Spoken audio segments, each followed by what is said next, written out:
I'm trying to make a big change, you have to realize that the further you go out along that axis of change, the greater the resistance, like a rubber band kind of thing, that there will be to that change. So you have to factor those things in. Energy required, time and attention, what you expect to get coming back at you, you know, because of what you're trying to do with all the various stakeholders who are at play. Living in a stressful world doesn't mean you have to give up on happiness. Instead, you can shift your perspective of stress and discover how to live your life in flow. Welcome to Happified. I'm your host, Susi Vine. Join me for inspiration and interviews with folks who are shining their light in the world in the areas of positive mindset, health, and wellness. I'm so happy to have you here. Hey there, friends. Are you looking for tools to resolve stress? Reliable information to support your whole health? Tips to help you motivate yourself and identify when motivation is fading before it happens? Implementation, accountability, and someone to remind you to celebrate even the small successes. We live in a world of information and health gurus, biohackers, and overachievers. But just because we have the access to countless one thing you need to know right now tips doesn't make it easier to size them up and understand which ones will work for you. What if there was one place where you could find tools you can use and accountability in a community that cheers you on? Where information about health trends and lifestyle is reliable and straightforward, where you don't need to invest hours of your time, just 15 minutes a week. More if you want to take advantage of recorded meditations to keep you centered and create the space to really integrate your mindset and lifestyle upgrades. Are you ready to see what change you can create in your energy level and improve your mood? Ready to discover that stress isn't your enemy and could even become your secret weapon to leverage your success? The Velocity membership is designed to give you the support you're looking for, along with community and tools you can use today to restore your vitality and resilient health. I'm Susi, host of the Happified podcast, a stress resolution coach, and your new cheerleader. I know that you have what it takes to up-level your health habits and restore your resilience. You just might need a boost to start building momentum. I've designed a membership where you can choose the level of support you'd like to get every month, whether it's tuning in to connect with like-minded change makers or getting personalized support with one-on-one coaching to help you chart your path to success. Check out the link for the Velocity membership at happifiedlife.com. Special pre-launch pricing is now available for premium support, but you can jump in for free if you just want to test the waters. I look forward to seeing you inside. All right, so happy to be with you today and joined by a very special guest that I have met recently, and I'm so inspired by the work that she has done and continues to do and share with the world, and in helping shape the direction that leaders are taking to make good change in the world, or good trouble, as Dr. Karen Judd Smith likes to embrace. So let me introduce you quickly to Dr. Karen Judd Smith. Dr. Karen Judd Smith. She is a best-selling author, mentor, and host of exceptional TV online series, and connects the human elements of challenge and change across our diverse endeavors, communities, and planet within stories from today's leading change makers. Originally from Australia, but a longtime resident of the US, Karen holds degrees in physics, history and philosophy of science, and theology. She is the author of 3 books, Change It Up, Making Your NGOs Advocacy Powerful, and United Nations Unlocked, which cover key elements of personal level and organizational and global level change leadership. Now, stepping away from almost 20 years in the global policy and advocacy work in crime prevention and criminal justice, she's focusing on the pivotal social and tech entrepreneurial communities to 10x their leadership capacities. Karen is passionate about supporting the competent, resilient change leaders that are the key to our collective future. She consults, coaches, and trains leadership teams and entrepreneurs in what she calls Transilience Leadership that builds the 4 major capacities of unstoppable adaptive leaders. Karen now lives in the Bay Area, where she closes out her work days with preferred daily VR fitness regimen of Beat Saber. I'm a big fan of activity to release the stress, especially at the end of the day. And she loves sharing meals and game time with her husband, family, and friends. Thank you so much for joining me. Welcome, Karen. Thank you very much for having me, Susie. So I'm curious, first of all, I'm fascinated at this diverse selection of your focus of study to start in with. I love it. I love people who are just like intrigued and follow where their curiosity leads them. So how do you feel that those areas of focus weave together? Well, growing up in the country, on a farm, part of what you have to do is figure out how to do everything. So it's a very practical environment. And so, of course, and I enjoyed math in school, and then that led me through, and I didn't like, I didn't like history and things like that. But anyway, so then I got into physics. Now, one of the key aspects of physics really is that you look at the universe, it's in all of its complex diversity, and you distill it down where possible to the most simple, elegant, essential formulae. Now, so that process was ingrained in me from a very young age. So I'd look at the stars, but I'd want to understand what was there or try to imagine, whatever, all of that sort of stuff. Then you go on into university. I studied that there, and then you realize that, well, that's very nice, but there's this whole human element of life. The universe is there. So I pivoted a little into the area of history and philosophy of science. And so, of course, there you start to look at the areas of ideas and how ideas change and how they create revolutions they've revolutionized our life. Ideas, whole paradigms. And that, of course, was looked at through the lens of science at the time. So all of these things are going on. And of course, I think while I didn't go to church a lot, and I went away to a boarding school, I didn't want to be involved in religion per se, but I guess you'd call me from a very early age, even though I explored Buddhism and being in Australia, explored a lot of the spiritual and new religious movements, from meditation to Buddhism, Hinduism, even transcendental meditation. This is back in the day. So all of that was part of my life, one way or another. And so then physics to history and philosophy, it wasn't such a big pivot to go to theology, in actual fact. So then I went in that direction. But of course, then life happens, and you get out of I got my master's there. I didn't do my doctoral program until a number of years later on peace and justice. And then I did work a lot in the interreligious arenas, and mostly at the international levels. As I came over to America, I then got involved around the United Nations. So that's kind of a long journey from the middle of nowhere on a farm to where I would look up at the sky and see a little plane flying over. And my best friends were kind of the willow tree, the kangaroo, the dog, and the chickens, to where I was walking down Fifth Avenue, going into the UN buildings and beginning to deal with, international level issues. So it was quite a journey. There was a lot of stuff in between, but for me, there were these threads that connected all of that. At least my life was the thread, even if the logic of it wasn't always there. My life was. So that was that. And I would say that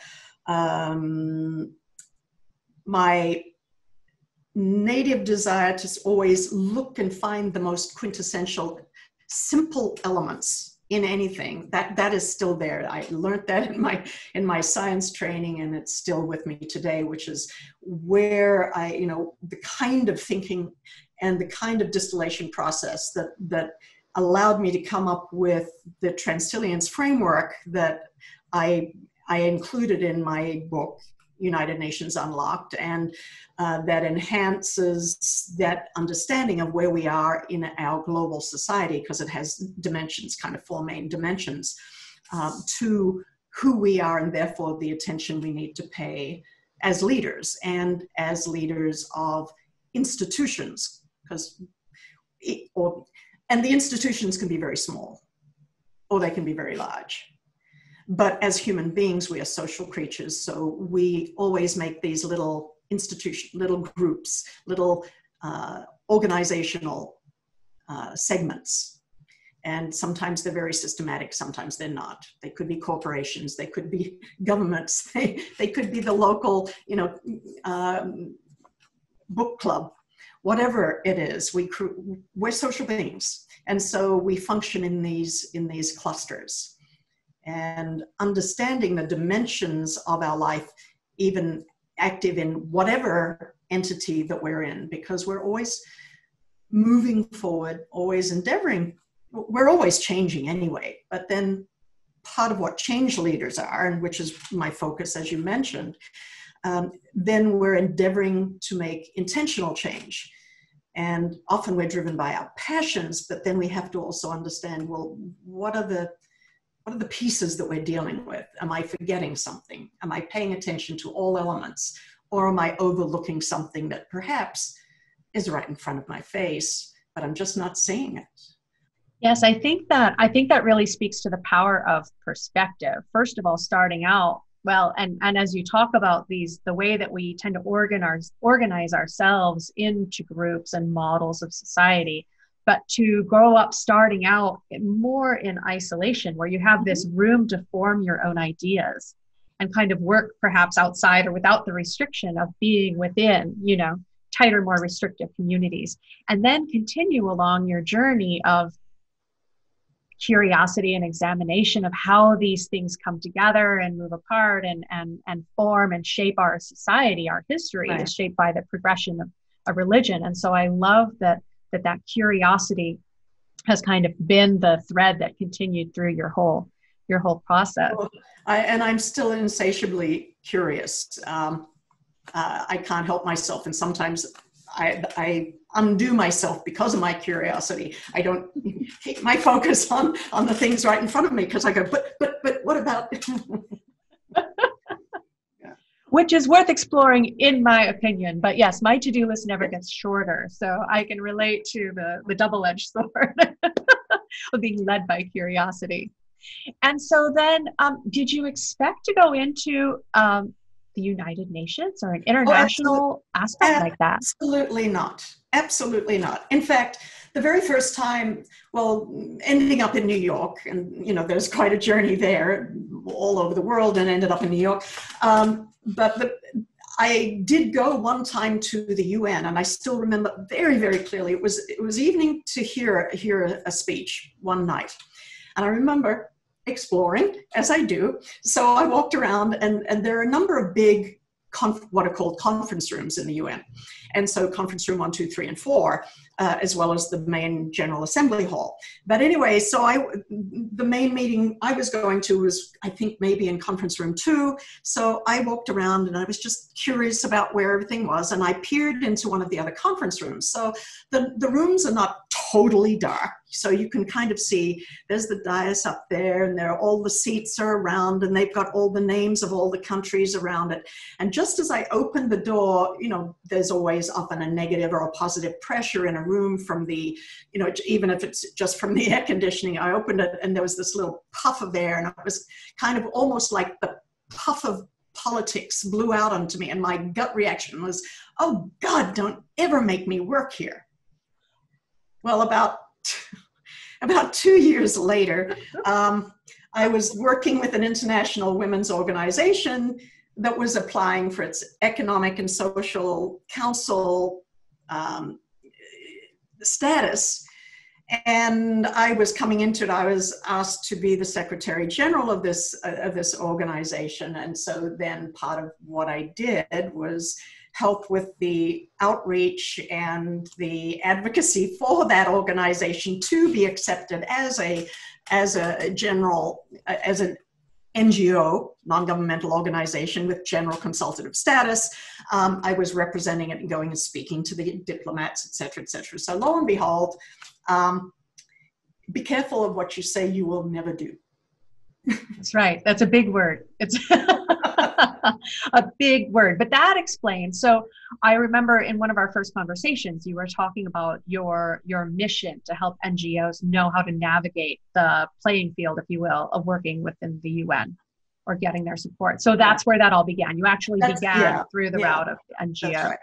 And still, and I still work with NGOs and with those working in the nonprofit realms, but I also have shifted and include in my arenas those who are working, who have a strong sense of mission, social change mission. So it's not just the nonprofit realms, but the UN is such a complex beast. Even those who work there for years don't know all about the UN everywhere. They're always focused in their little areas, sometimes way too siloed and all kinds of issues there. But I still remember the first days that I would go into the UN, other than having conversations with diplomats, which was fairly simple because we were mostly talking about what I knew at that time initially. But then I would go into the meetings. And I would be sitting in there and I'd be listening to the conversations. People would be speaking about the different topics, about development or about women's issues or about, peace and security or whatever the topic was at the time.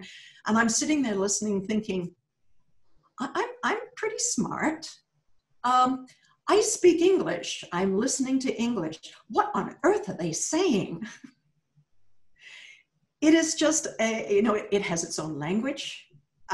Each word in that context almost has a whole world around it based on when you're speaking to 193 countries and not just one America. When you're speaking about global level issues and the considerations at that level, not at the national or the local community level, you begin to realize your mind has to go through, you have to change your perspective again about what you're listening to, even about the topics that you're speaking about. So it's not a simple process for a passion-driven individual who is attending to the desperate needs in many cases of people around the world, be they internally displaced, be they dealing with human trafficking or just plain cybersecurity, whatever it might be. And then they're driven by their passion. They go into that level of engagement and seek to make a difference, want to help uplift our global awareness and to bring their solutions to the attention of that community. It's a very complex process. And so it's help, because I know the process I went through, and it took years. There are quicker ways of doing it, and I can help people even kind of sift and sort pretty quickly what it is that they really want to do rather than test out all the different ways of trying to do it. But it's still a whole area, a new area that people wanting to make an impact at the global level do need to pay attention. It's, have to take the time to learn a little bit of the language and the dynamics at that level of engagement. Yes, and I can imagine that investment, that foresight pays off in spades, because once you finally got the attention of the people that you want to be in conversation with, you don't want to be going back and revising in order to better fit their own goals and objectives. So I think that's tremendous. And I love that that you're helping these, because that's the spark, that's the change that we want to foster. And they come, I can imagine, with so much hope and optimism, and you don't want them to lose that momentum. So all the better prepared they can be and know what's coming around the corner. Absolutely. Because you have to be strategic there. In any organization, no matter how big it is, you still have to be very strategic in your endeavors. And so it often comes back to clarifying, okay, well, this is what I do well. This is what I think is good for the world. But then you have to understand, well, what is the world already doing? And then what happens when somebody with your plans and initiatives comes to it? What kind of journey do you have to take them through to understand the value of what you've got? So there are so many dimensions to it, but it's an exciting, in some ways it's both exciting and very boring at the same time. But I sitting through many meetings can be, anyway, as you can imagine, long meetings. But the value, part of the value of it, it's a little bit like taking a journey to the top of the mountain. You make that effort, you get to the top of the mountain, then you have that mountaintop perspective. Now, you don't live on the top of the mountain all your life. Most people don't. A few people do, but the majority don't. You can't. It's not made for living. But having seen from there, and you come back down the mountain, you have that still, you've got that vision, that perspective, that understanding, you bring that with you into whatever it is that you do. It might confuse the issue sometimes, but having that perspective does change the way you look at things at the domestic level, at the community level. And then you always know that there are these other elements going on, or you even just simply think, well, gosh, I'm having a tough day. But oh my God, I was just talking to this young woman who is helping women and children with basic education in the world's largest floating slum. I was just talking to her yesterday. So it's like my situation, a little perspective here. Okay, I'm good. I'm good. Yeah, and it is, again, that power of perspective. We need to maintain it. And it always comes back in so powerfully to kind of put us in relation to, we are a global society these days. Increasingly. I mean, certainly. We always have been, but now it's in our face. Now we can see it. I see you, you see me right now, and we're not in the same room. And that capacity has changed the way we engage and the way we think about, and therefore the way we even act on a day-to-day basis. And that'll play out differently in the policies that are made and the decisions that are made and our choices that are made. So it's constantly impacting all of us to larger and smaller degrees, to some that are where we're fully aware and others that we're just completely unaware of. Yeah, and I think that plays such a fundamental role in how our younger generations, who have just grown up with this as a given. I mean, they've been connected by the digital age from the beginning of their awareness. Right. Whereas, we non-digital natives, we've learned how to use these tools, but this is just the world that they've been born into. The world is so much smaller, I think, for them. And so I love to see the mission that they seem so passionate about to solve issues, that they see that need addressing. And so is that kind of where your program, your Transilience program, kind of comes from? Well, what I am focusing on, or the people that I'm focusing on at the moment, are the younger. What I want to reach and in a way just allow the benefits of what I know to be passed on to some extent to those who are younger. And because they are absolutely the future. And I think I think we need one another. I need to understand their perspective, and I think it's very valuable when they also get some idea of what our perspectives are. And that intergenerational component is very essential for all of us all the time, because one of the things that is not going to turn around and go backward and that is Mr. Time or Mrs. Time or whomever time is. Because, I still remember very, very clearly thinking that I was, now that life moves forward, but you don't really believe that you're going to be the one with the gray hair. It's just the way it is. And I guess my inner kid is still very strong. But so I still love to play. And as you noted before, my VR sports and stuff like that. But But especially those who are in the spheres of technology that is just leveraging change massively, need to have that perspective of the scope of the change that is going on. And they need to be thinking about, or I say need, I would like them to be thinking about also getting that mountaintop perspective, so that they have that as they do their they're going to be doing that, creative, innovative work. And it's not going to get, the tide of technology is not going to get turned around. It's not going to roll back. So the question is how is it going to go forward? And are there ways that mountaintop experience, that larger global perspective, and not just, the global on the phone perspective of things, might change the way they actually do things and the decisions they make, and even the programs that they develop, the apps they make, the types of rules and algorithms they put into place. And, there are just so many ways in which that kind of thinking can impact at a very practical level our day-to-day lives.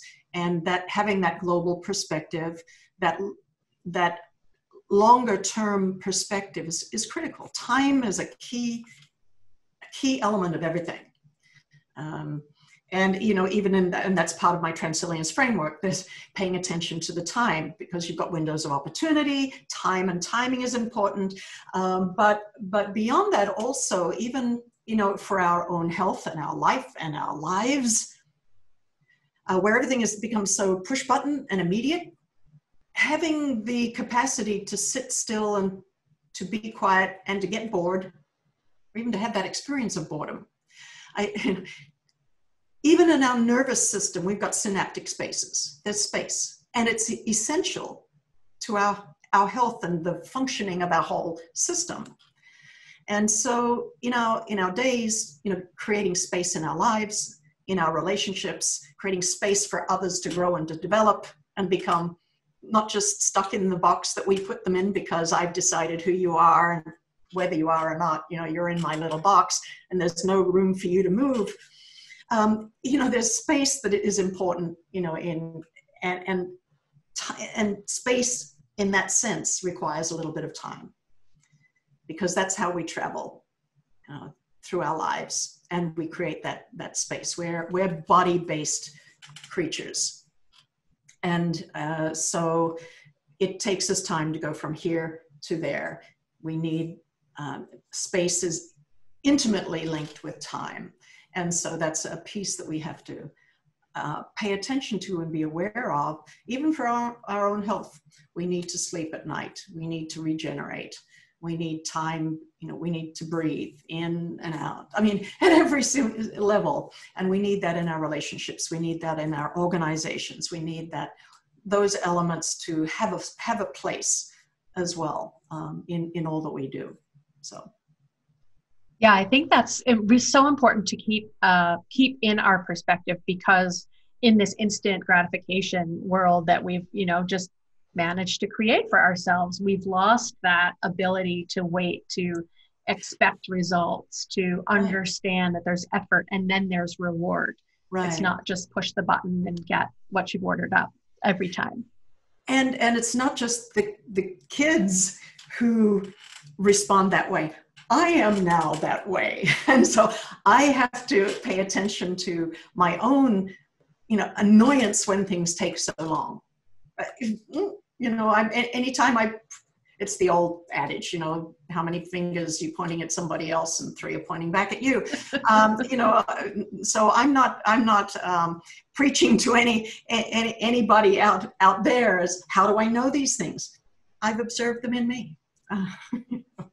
Yes, and those are the lessons that are so important to share. And that's why I love, the way that you're putting this together and making it available, because we get so much benefit from the perspectives and the life lessons from other people. Right. We don't need to start over and discard history. We need to integrate what we have so we can keep on making the progress that we're capable of. And you know, we always live with this strange combination of needing to learn the lessons ourselves and learning to stand on the shoulders of others. But I think that plays out a lot. I mean, at some level, as individuals, you know, we start as babies and we don't grow up as CEO. You know, we're not born CEOs or leaders or anything else. You know, maybe leading their own life as a babe, but. So yes, we have to go, each human has to go through this life journey of learning. But when we talk about whether it be our families, our organizations, our institutions, that's where then the culture of those organizations carries with it and can bring with it the legacy of what has been learned before. And it's especially through through our organizations that we can both encapsulate the best of what has been learned and bring that with us, you know, into the future. So the organizational component of everything is something to pay attention. So even right there, you've got to say, okay, as individuals, we need time to learn everything. We weren't born with any knowledge of nothing. You know? So we do have to learn our way. And especially our social institutions, our organizations. One piece of attention that I think leaders, it's good for them to consider is their culture, and therefore what is optimal for that culture, and what can they, you know, allow people the shoulders to stand on in their organization. Yeah, so important. It really has to resonate and speak to and support the culture from which it's right. coming. Right. Yeah. What are some other aspects of the transilience that you share? The main other pieces really are going back and recognizing that there are kind of three main dimensions in addition to time, and that is we're always looking for difference. So change is always happening, but sometimes we want to make massive change. Sometimes we just want to make a little bit of change. Sometimes we just want to sustain. And then sometimes there's the kind of the destructive, you know, the deconstruction component to it. Sometimes that's needed. It's not necessarily negative, but there's this continuum of kinds of change. And even to sustain the status quo takes energy. So it's just a matter of saying, okay, where on that continuum of change, and if I'm trying to make a big change, I have to realize that the further you go out along that axis of change, the greater the resistance, like a rubber band kind of thing, that there will be to that change. So you have to factor those things in. Energy required, time and attention, what you expect to get coming back at you, you know, because of what you're trying to do with all the various stakeholders who are at play. So there's that. There's the other dimension is just more understanding that we're at the individual level. Then there's the small community, whether it be a family or, you know, a small group, or the school or the local community or the local government or the state government. And then there's the nation, and then there's the world, and then you could say there's the planet, and then there's the solar system, you know. Anyway, so but understanding that when you target your efforts, when your objectives, where are your objectives, so that you have to pay attention to the organizational structures and at those various levels, and to know that you can't just, you know, leap there. You know, efforts need to be made. And the other one then is kind of the more interesting one from the human side, or the human element that I call it, are the drivers, what I call the drivers. And that's understanding who we are as humans. And so I guess the way that I've used to articulate that is by, I call them L1, L2, L3, just for simplicity. And that's understanding that we have, at our fundamental nature, we have our survival system, our body, and our body is our base for everything that we do. It's tied up with our amygdala and every, you know, our fight and flight and all of those things, and the basic ways our bodies function to keep us alive.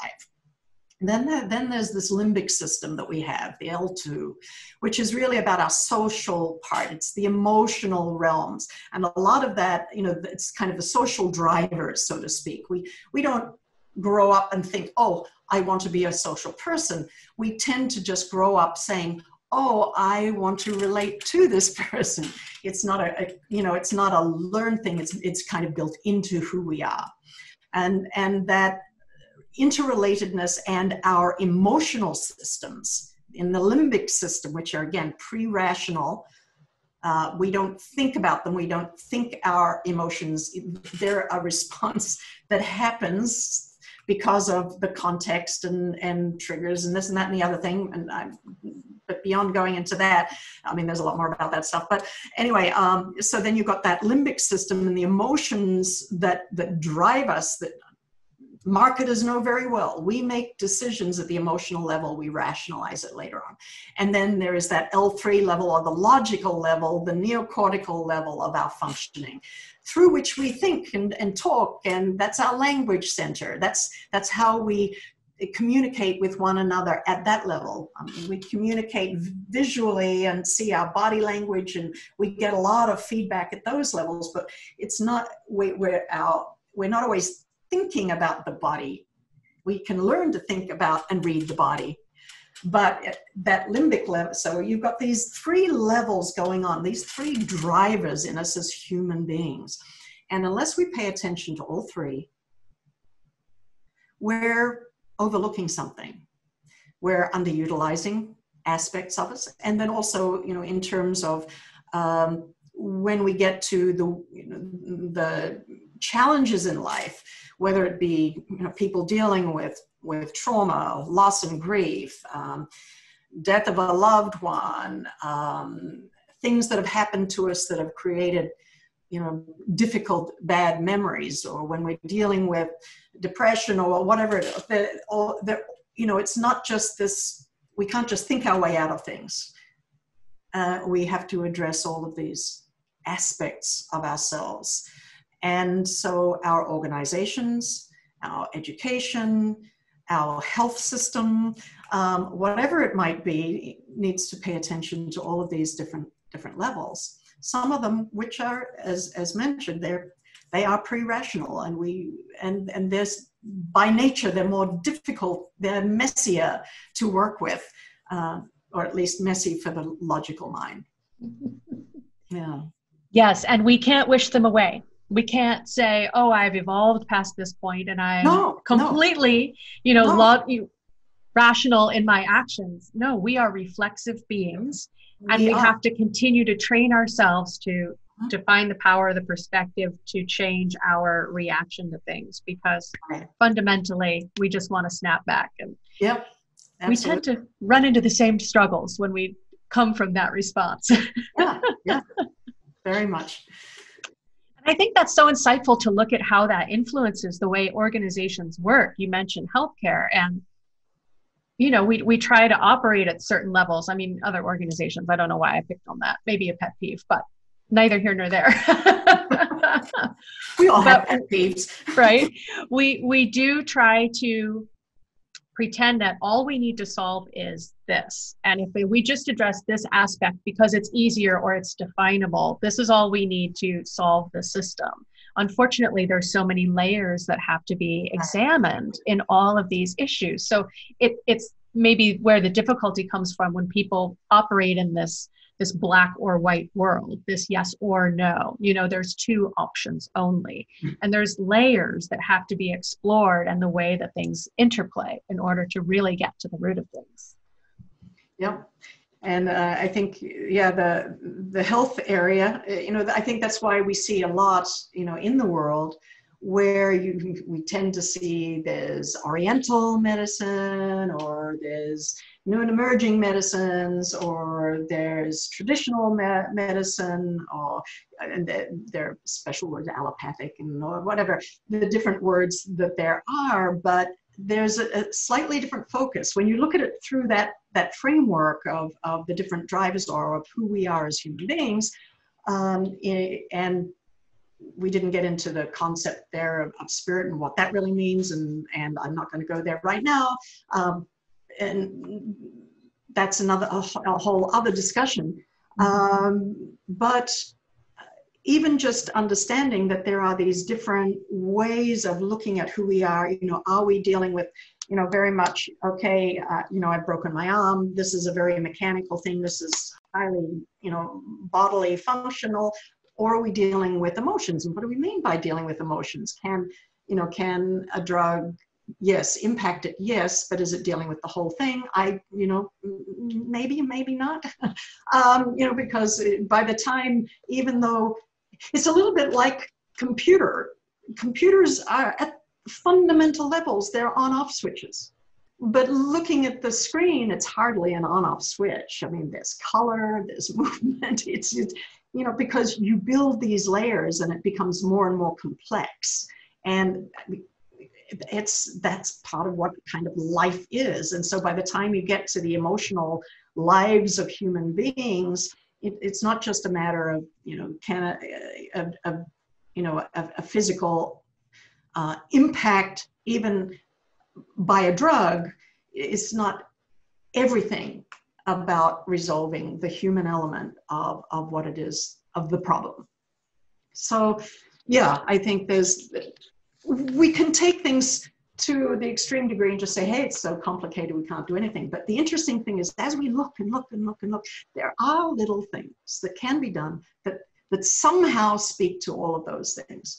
Just like somehow out of this chaos of the universe, we are speaking and basically understanding one another. Maybe we understand the same words differently, but there's some level of connection and communication. But we are able to, as human beings, tease out of this extremely complicated world ways to connect in very simple ways. And so in our lives too, there are simple things that we can do that do make a difference. And searching and finding those more quintessential or more essential components that make the biggest difference is, I think, what you're probably searching for, what most of us are searching, what science searches for, what doctors are searching for, in all of these things. And we'll get further along that journey with every day. We'll keep following our curiosity and seeing where it leads. Yeah. But that's a beautiful analogy. And I could see, as you were describing that, how in your path you've come from philosophy and religion to cybersecurity. In your description there, it was so elegant, like, all the layers and the interplay and all of that, like there's just so much at work, and it's such a fascinating puzzle when you give yourself the opportunity to look at it through the macro lens, through the micro lens. How do the layers come together? It's quite a dance. There is, I mean, sometimes people ask me, so what is it you do? I go, today, yesterday, which one of my lives? Because they are really diverse. And I've been an extremely lucky person in my life. It hasn't always been easy, absolutely.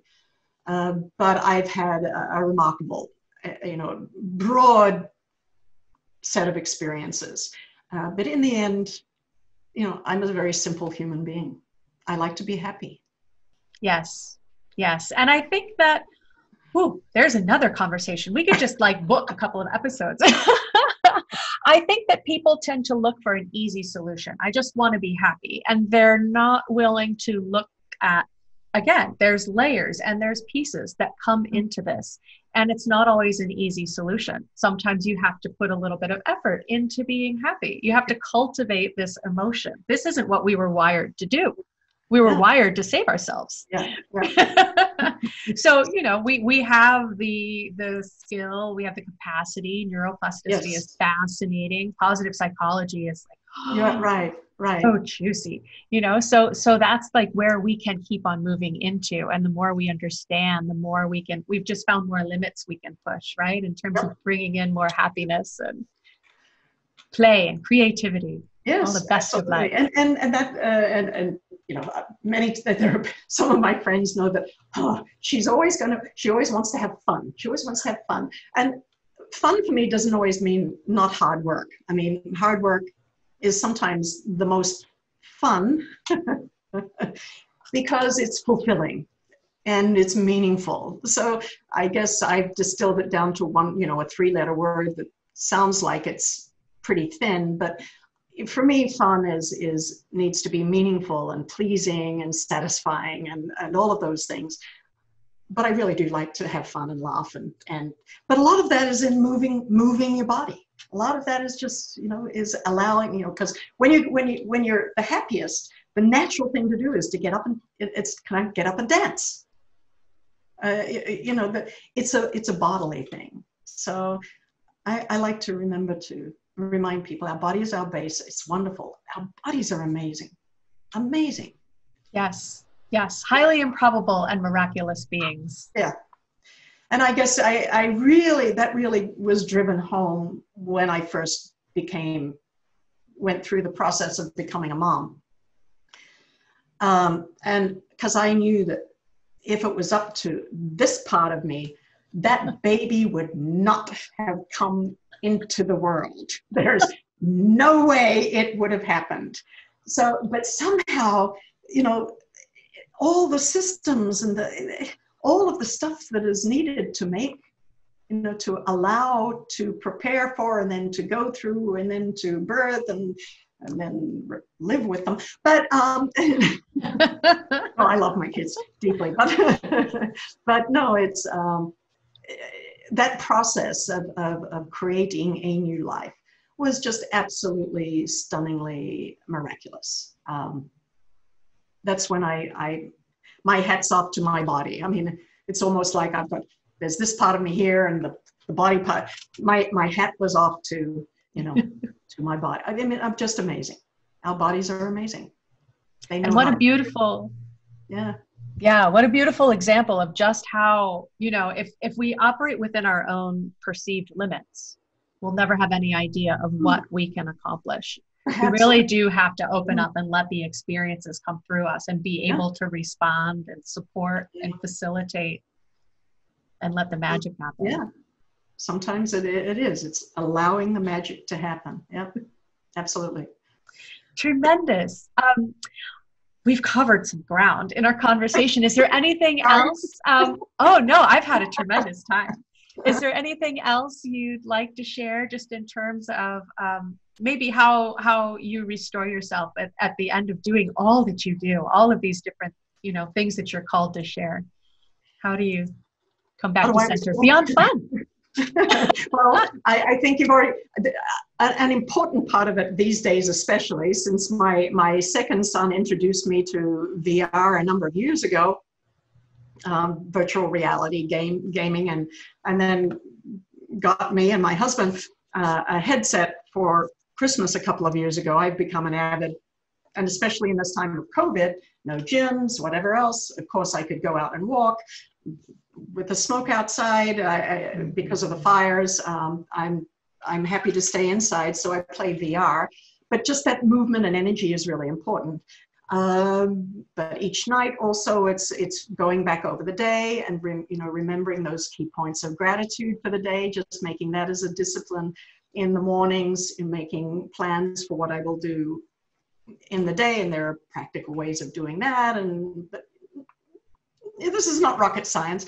But I know that one of the questions that you like to bring, as I understand, in your podcast, I think it was, you know, what is some kind of tool or tip or tool that you have for relieving stress? And I just wanted to bring this one. Maybe it's something that somebody else has told you, but it's kind of a cute one, and it plays into the whole concept that our limbic system doesn't think through language or function through language as much as it does through images. That's its kind of language. And many times a lot of our stress and our strain is holed up in our limbic system, in the emotional realms.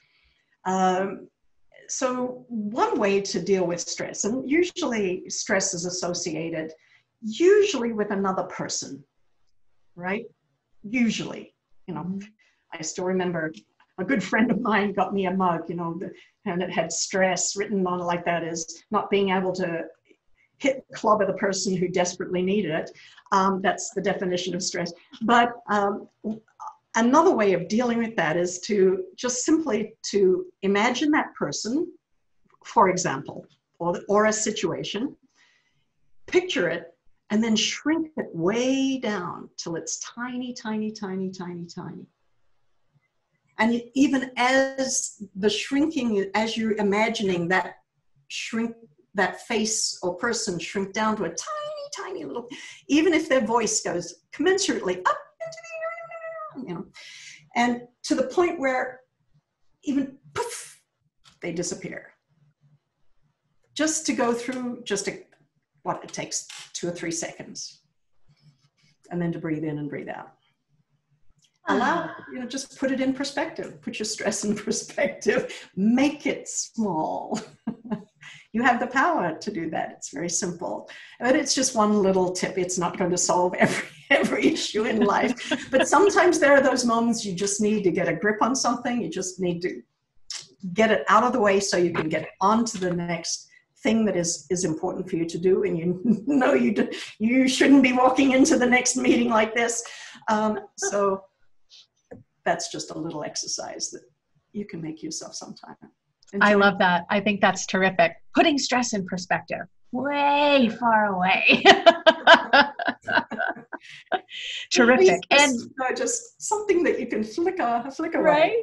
Because it's part of, a lot of it is how we feel about even the stress. If we can just reduce it in size, just make it get smaller, we can. Exactly. It is all in our mindset and in our approach. The more empowered we are to feel like we have control over the way stress affects us. So, and part of that having control is doing something, even if it's just a couple of seconds, utilizing images. Yeah. Yes. And your gratitude practice is one that, from so many different sources, it comes back time and time again. And so I think people tend to think, oh, what can a little bit of gratitude practice do? It's really supporting that neuroplasticity. It's training your brain to look for the things that we're grateful for and to feel that. Right. And I think part of it, what it is that as you feel the gratitude, you take the time to feel the gratitude. That's actually something you do in your body again, or it impacts your body. So as you take the time, it's a discipline. Okay, this is the time. You think the thoughts, write them down, or whatever it is. And you spend that moment feeling the gratitude. That has a calming effect on your body as well. So it has real hormonal, chemical consequences. And that's good. Exactly. And back to the importance of time, the relevance of time and space and letting those emotions. Giving and it's kind of like dedicating. I don't want to carve anything in stone here, but just allocating that time to do that, to pay that kind of attention. So that, and if we don't have time to do even that, what are we making time for? Mm-hmm. How are we allocating? What are we allocating our time for in our day? And time is something we can never get back. It's the currency of our lives. More important than the dollars and cents, because we can't trade dollars and cents for time. So what we do with that day, how we allocate that time, and do we have enough even just for that kind of focus and attention? And because it's again almost like another way to take a breath, and we need to breathe. It's healthy for us. It's helpful. It makes us happy. And we all want more of that. Call that in. Wonderful. Yeah. Thank you so very much. I appreciate your time. I know you keep quite a schedule, so I appreciate your coming and joining me to share this episode, and I look forward to talking with you again in the future. Thank you, Susie. It's been fun. Thank you. Meaningful and enjoyable fun. Stay well. Thank you. Thank you for tuning in today. Check out the show notes for any links we mentioned.